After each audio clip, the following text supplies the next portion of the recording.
लोहिया महाविद्यालय के सभी नियमित विद्यार्थियों, एमए प्रीवियस और प्रथम वर्ष के विद्यार्थियों का स्वागत।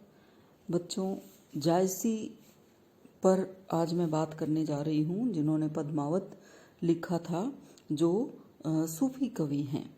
और जायसी का पद्मावत से संबंधित व्याख्याएं और प्रश्न बीए प्रथम वर्ष में भी आते हैं और एमए प्रीवियस में भी आते हैं। तो आप दोनों के लिए ही ये लेक्चर जो है वो उपयोगी होगा। तो अपन बात करेंगे जायसी के रहस्यवाद पर। जायसी का रहस्यवाद क्या है और रहस्यवाद किसको कहते हैं, हम इस पर चर्चा करेंगे। तो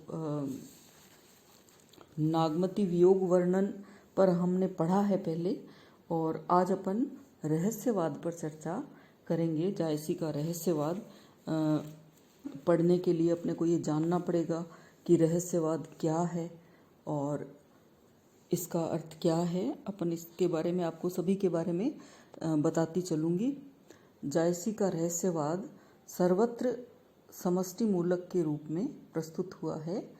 सूफी मत और इस्लाम के प्रति पूर्ण आस्था रखने के कारण कहीं कहीं उनका रहस्यवाद सूफी सिद्धांतों से पूर्ण रूप से प्रभावित मिलता है। आपको पिछले प्रश्न में मैंने बताया ही था कि फारसी मसनवी शैली का प्रभाव है, इसलिए इनके काव्य में रहस्यवाद की सृष्टि है और वो सूफी मत और इस्लाम के नियम जो है इसमें दिखाई देते हैं।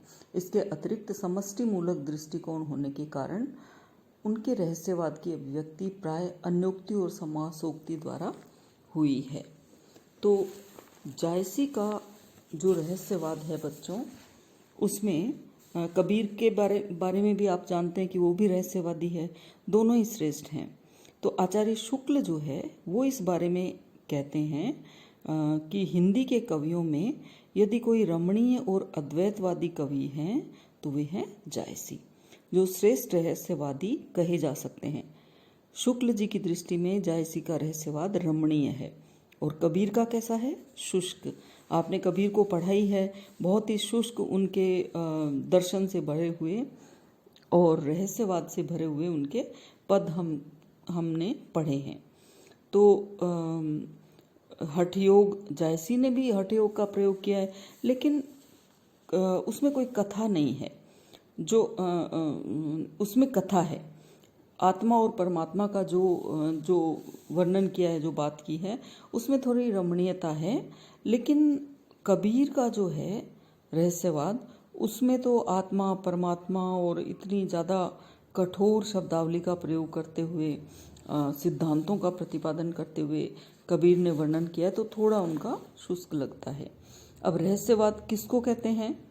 अंग्रेजी में एक शब्द है मिस्टिसिज्म, जिसका हिंदी में अगर अपन अनुवाद करें तो उसको अपन रहस्यवाद कह सकते हैं। वैसे तो बच्चों, रहस्यवाद की कोई सुनिश्चित परिभाषा तो नहीं हो सकती, लेकिन अनेक विद्वानों ने इस पर, हिंदी के जो अपने विद्वान हैं, उन्होंने इस पे अपने अपने मत रखे हैं। तो मैं आपको बताऊंगी आज कि किन किन विद्वानों ने रहस्यवाद को कैसे स्पष्ट किया है।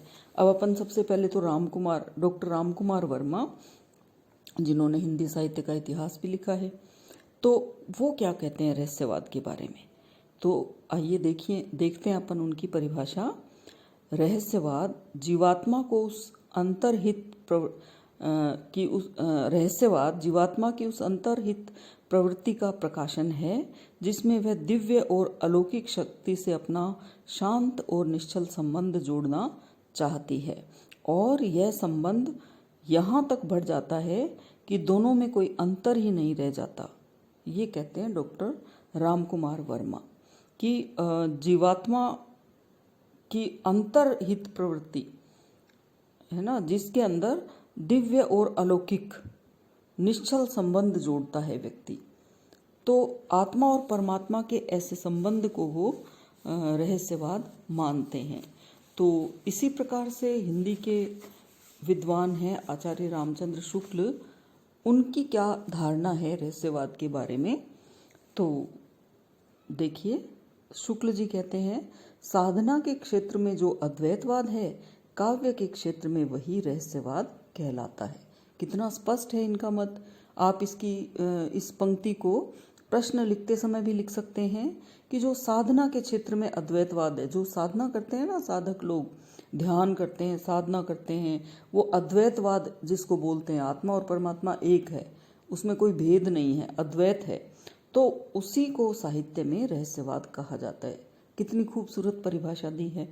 अब अपन बात करते हैं डॉक्टर गंगा प्रसाद पांडेय की। वो क्या कहते हैं कि रहस्यवाद हृदय की वह दिव्य अनुभूति है जिसके भावावेश में प्राणी अपनी ससीम और पार्थिव स्थिति से उस असीम एवं स्वर्गिक महाअभिव्यक्ति के साथ एकात्मकता का अनुभव करने लगता है। वही बात है जो डॉक्टर रामकुमार वर्मा ने कही है। पार्थिव स्थिति से जो ससीम क्या हुआ, सीमा जिसकी है, हम मनुष्यों की सीमा है, हम तो एक सीमा में हैं, लेकिन परमात्मा क्या है, असीम है, उसका एकाकार, असीम और ससीम का एकाकार होना रहस्यवाद है। अब ऑक्सफोर्ड डिक्शनरी के अनुसार रहस्यवादी वह है जो ज्ञानातीत सत्ता की आध्यात्मिक अनुभूति में विश्वास करता है। ये भी एक मत है।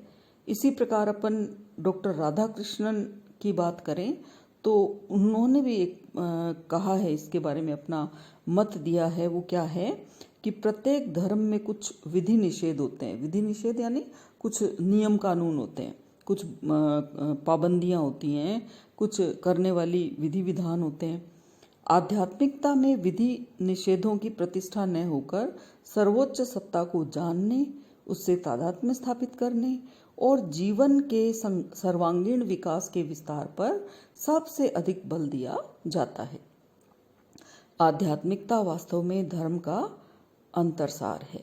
वास्तव में डॉक्टर राधाकृष्णन रहस्यवाद का संबंध धर्म से जोड़ते हैं।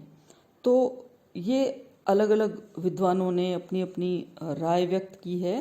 प्रत्येक विद्वान की जो दृष्टि है अपनी मनोनुकूल बात को व्यक्त करने की ओर लगी हुई है। जैसा मन में सोच लिया वही उसको स्पष्ट करते हैं।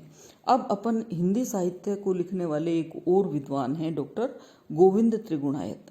वो क्या कहते हैं, कुछ निष्कर्ष निकाले। इतने सारे विद्वानों ने जो बातें हमें समझाई है आपको, जैसा अपन अभी पढ़ते आ रहे हैं, तो इतनी सारी बातें हैं। अब उसका निचोड़ क्या हो, यानी मुख्य रूप से हम किसे कहें रहस्यवाद, तो इस पर देखिए बच्चों, उन्होंने कुछ बिंदु निकाले, 6-7 पॉइंट्स जो हैं, बिंदु जो हैं, वो इन सारी परिभाषाओं के सार के रूप में निकाले हैं। पहला क्या है, रहस्यवाद का प्रतिपाद्य ज्ञानातीत सत्य है ना। तो स्पष्ट सी बात है कि जो हम जान नहीं सकते, बहुत बड़ी चीज है।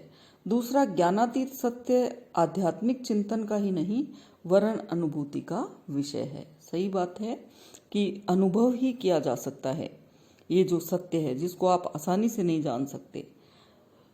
तीसरी बात वो कहते हैं रहस्यवाद 2 प्रकार का होता है, निम्न कोटि का और उच्च कोटि का। अब ये निम्न कोटि उच्च कोटि क्या हुए? निम्न कोटि के रहस्यवाद में जादू टोना आदि होती है, तुच्छ चीजें। आपने देखा होगा रहस्यमयी प्रवृत्ति के कुछ लोग होते हैं जो मूठ छोड़ना, जादू टोना करना और पता नहीं क्या क्या करते हैं। आपने लोक में ऐसी चीजें देखी होंगी अपने आसपास। इसको अपन निम्न कोटि का रहस्यवाद कहेंगे। तो उच्च कोटि का रहस्यवाद का लक्ष्य जो है आध्यात्मिक तथ्यों का भावात्मक निरूपण है। जो आध्यात्मिक तथ्य है उनको भावना से जोड़ करके वो व्यक्त करते हैं। तो एक चीज आपको समझ में आई गई। चौथी चीज वो क्या निष्कर्ष निकालते हैं, रहस्यवाद जीवात्मा और परमात्मा की भावात्मक ऐक्यानुभूति की प्रवृत्ति का प्रगटीकरण है। पांचवी बात, रहस्यवाद की सीमा बड़ी व्यापक है, यानी ये संक्षेप में नहीं है, बहुत व्यापक है। वह संपूर्ण मानव चेतना को आक्रांत कर सकता है, यानी इतना अपरिमेय है। अब एक और बात उन्होंने निष्कर्ष निकाला है, छठा निष्कर्ष, ईश्वर में तन्मय होना ही रहस्यवाद होना है। कितनी अच्छी बात कही है। तन्मयता की स्थिति का प्रकाशन ही रहस्यवाद कहलाता है। अब अंतिम एक और बात वो कहते हैं, रहस्यवाद स्वतंत्र अनुभूति का विषय है। इसमें दिव्य रहस्यों का उद्घाटन होता है। रहस्यवादी एक परम उदार प्राणी है। ये बात है और बहुत ही स्पष्ट है मेरे ख्याल से ये बिंदु कि भाई एकदम स्वतंत्र आत्मा अनुभूति है ये तो। और दिव्य रहस्य व्यक्ति जो रहस्यवादी होता है वो खुद तपस्या करता है और खुद प्राप्त करता है ज्ञान को। तो ये डॉक्टर गोविंद त्रिगुणायत की मान्यता है कि सारे विद्वानों का जो रहस्यवाद है उसकी आंशिक व्याख्या इसमें मिलती है। तो इस विवेचन से स्पष्ट हो जाता है कि रहस्यवाद एक आध्यात्मिक प्रक्रिया है। इसका संबंध अपन अभिव्यंजना से भी मान सकते हैं और यही कारण है कि रहस्यवाद को साहित्यिकता प्रदान करने में अभिव्यक्ति का विशेष योग रहा है। इसमें हठ योग, साधना तत्व, भावना तत्व, अभिव्यक्ति, प्रकृति सौंदर्य आदि का भी समावेश हो जाता है। और इसीलिए संभवतः जो डॉक्टर त्रिगुणायत है उन्होंने रहस्यवाद के 6 रूपों को बताया है। एक हल्की सी सरसरी सी नज़र अपन इस पे डाल देते हैं। 6 तत्व।